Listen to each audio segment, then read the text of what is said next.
अलग अलग सेक्टर में। पुखराज जी, आपकी क्या अपेक्षा है कृषि बजट से? देखिए, बजट से अपेक्षाएं तो बहुत है, जैसे रामपाल जी बता रहे थे कि हर ग्राम पंचायत स्तर पे 5 लाख टन का, तो मैं उसकी जगह कह देता हूँ हर तहसील स्तर पर ही 5 लाख टन का बन जाए गोडाउन, तो वो भी बहुत है। देखिए, जहां तक बजट की बात है, उम्मीद की बात है, मैं रामपाल जी की बात को उठाऊंगा कि उन्होंने कहा कि कर्जा माफी। देखिए, ये फ्री अनाज और कर्जा माफी, इन योजनाओं से न तो देश का भला होने वाला है, न किसान का भला होने वाला है। उससे ज्यादा जरूरी है कि वो किसान कमाई कर सके और आत्मनिर्भर बन सके। क्यों उसको कर्जा लेना पड़े, वो ऐसी स्थिति में आए कि वो लोगों को कर्जा दे, साहूकार की स्थिति में आए, पहली बात। दूसरी बात, कृषि हमेशा से राज्यों का मुद्दा रहा है, पर हम देखते हैं जब घोषणाएं होती है तो सेंट्रल से होती है जी। तो मैं कह रहा था कि ये बजट है वो राज्यों का है, कृषि राज्यों का मुद्दा है और घोषणाएं ज्यादा अधिकतम सेंट्रल से होती है। राज्यों के पास में मेरे ख्याल से धन की बहुत कमी रहती है। जहां तक बजट से उम्मीद की बात है स्वतंत्र जी, मैं बजट से उम्मीद के साथ साथ में सलाह भी देना चाहूंगा कि राज्य सरकार बजट में ऐसी चीजें लाए जिससे सिंचित जमीन बढ़े, सिंचित जमीन की जो कमी है उसको पूरा करता जाए। नहीं तो किसान जो मानसून पर निर्भर रहता है, भरानी किसान, और साल में एक ही फसल ले पाता है, उसका कब तक आप कर चुकाएंगे, कब तक आप उसको संभालेंगे, उसको आत्मनिर्भर उस रास्ते में बनाए कि उसे सिंचाई के साधन उपलब्ध हो सके और वो अच्छी पैदावार ले सके, अच्छी पैदावार दे सके। स्वतंत्र जी, इसका एकदम सीधा सा उदाहरण है, पिछला मानसून खराब गया, मानसून की खेती खराब गई, वो किसानों का 1 साल चला गया, वो उनको घर से खाना पड़ेगा, जिसके अंदर ये अपने जो ग्वार की फसल हुई थी। अब देखिए, आने वाले समय में चना और सरसों की फसलें हैं, वो बहुत अच्छी खड़ी है, तो जहां अच्छी खड़ी है उनको अच्छे दाम भी मिल जाएंगे, अच्छी कीमत भी मिल जाएगी।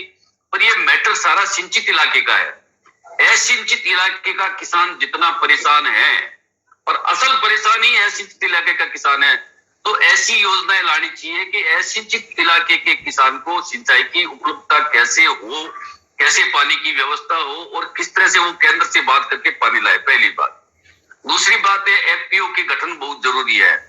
आज हम डिजिटल युग में प्रवेश कर बने हुए हैं ना एफपीओ, तो जी नहीं, और जरूरत है, अभी बने हुए हैं, इसको आप पर्याप्त नहीं कह सकते। एफपीओ के संगठन बनेंगे तब सरकार तक बात पहुंचेगी, योजनाएं पहुंचेगी, और उसके बाद ही ये गोडाउन काम आ पाएंगे, उससे पहले ये गोडाउन भी काम नहीं आ पाएंगे।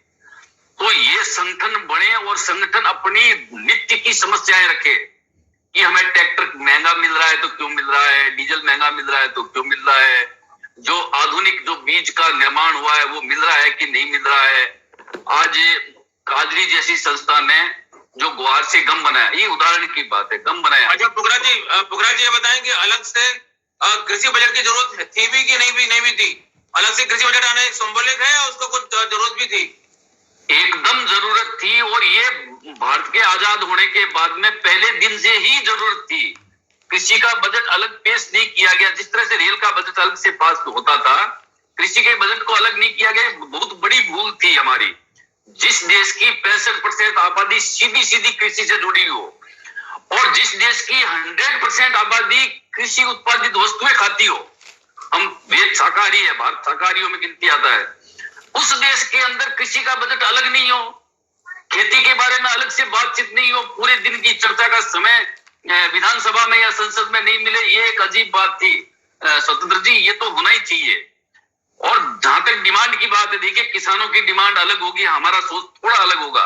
हम चाहते हैं कि किसानों को आत्मनिर्भर बनाने की दिशा में काम किया जाए, जबकि शॉर्ट टर्म लोग सोचते हैं कि इनकी कर्जा माफी की जाए। मैं कहता हूँ कर्जा माफी कोई उपाय नहीं है। आपका 1 साल का कर्जा माफ कर दिया, अगले साल फिर कर्जदार बन जाएंगे। तो आप लोग आज तक किसान एक क्यों नहीं हो पाए? फिर आप मुझे जवाब दीजिए, अपना जवाब दीजिए।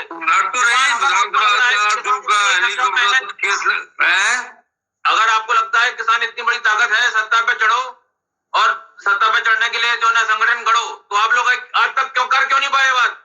तो लग तो रहे साहब, दिल्ली का कहाँ लड़ रहे हैं? चल रहे अब क्या है कि जातियों बांट दिए, कांग्रेस बीजेपी सब लोग।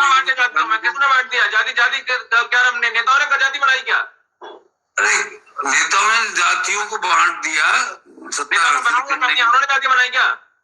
अरे हमारा मतलब ये है कि कोई किसी पर नहीं, लाठी मारो, सत्ता संगठन गढ़ो और सत्ता पे चढ़ो। लाठी मारेंगे आप?